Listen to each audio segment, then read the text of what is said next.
नमस्कार दोस्तों, आज इस वीडियो में हम आपको हरतालिका तीज व्रत की कहानी सुनाएंगे। हरतालिका तीज का व्रत भाद्रपद महीने की शुक्ल पक्ष की तृतीया को किया जाता है। पौराणिक मान्यता के अनुसार एक बार भगवान शिव ने पार्वती जी को उनके पूर्व जन्म की याद दिलाने के लिए इस व्रत के महात्म्य की कथा कही थी। माता पार्वती भगवान शिव को अपने पति के रूप में पाना चाहती थी।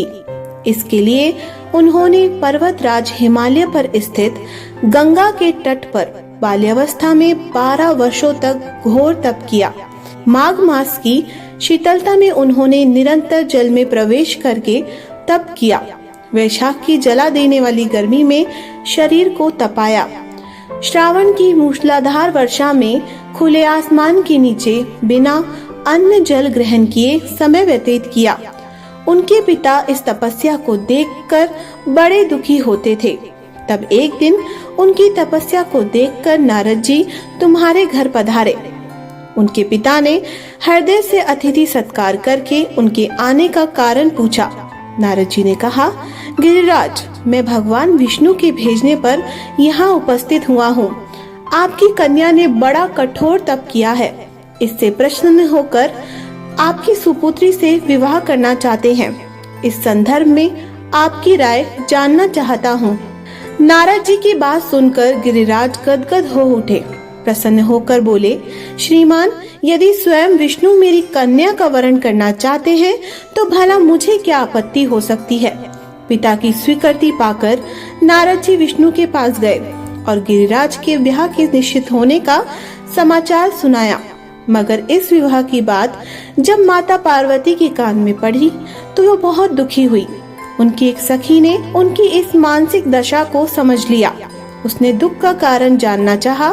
तब माता पार्वती ने बताया, मैंने सच्चे हृदय से भगवान शिव शंकर का वरण किया है, किंतु मेरे पिता ने मेरा विवाह विष्णु जी से निश्चित कर दिया। अब क्या करूं? प्राण छोड़ देने के अतिरिक्त अब कोई भी उपाय शेष नहीं बचा है। उनकी सखी बड़ी ही समझदार और सूझबूझ वाली थी। उसने कहा, सखी, प्राण त्यागने का इसमें कारण ही क्या है?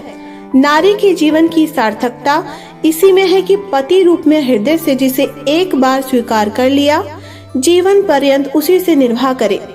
मैं तुम्हें घनघोर जंगल में ले चलती हूँ, जो साधना स्थली भी हो, और जहाँ तुम्हारे पिता तुम्हें खोज भी ना पाए, वहाँ तुम साधना में लीन हो जाना। मुझे विश्वास है कि ईश्वर अवश्य ही तुम्हारी सहायता करेंगे।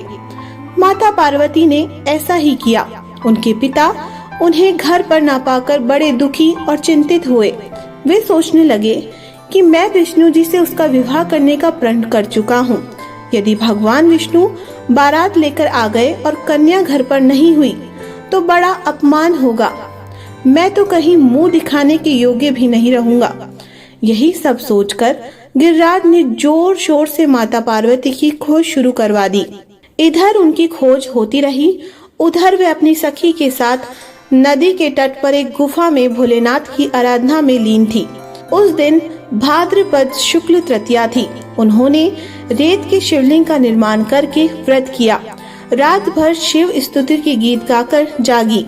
उनकी इस कष्ट साध्य तपस्या के प्रभाव से महादेव का आसन डोलने लगा और उनकी समाधि टूट गई।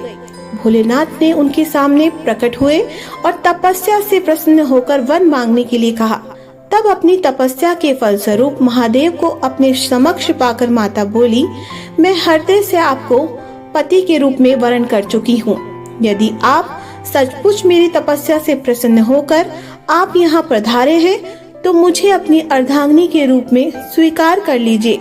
तब भोलेनाथ तथास्तु कहकर कैलाश पर्वत पर लौट गए। प्रातः होते ही माता पार्वती ने पूजा की समस्त सामग्री को नदी में प्रवाहित करके अपनी सहेली सहित व्रत का पारण किया। उसी समय अपने मित्र, बंधु व दरबारियों सहित गिरिराज उन्हें खोजते खोजते वहां आ पहुँचे और उनसे इस कष्ट साध्य तपस्या का कारण तथा उद्देश्य पूछा। उस समय उनकी दशा को देखकर गिरिराज अत्यधिक दुखी हुए और पीड़ा के कारण उनकी आंखों में आंसू उमड़ आए। माता ने उनके आंसू पोंछते हुए विनम्र स्वर में कहा, पिताजी, मैंने अपने जीवन का अधिकांश समय कठोर तपस्या में बिताया है।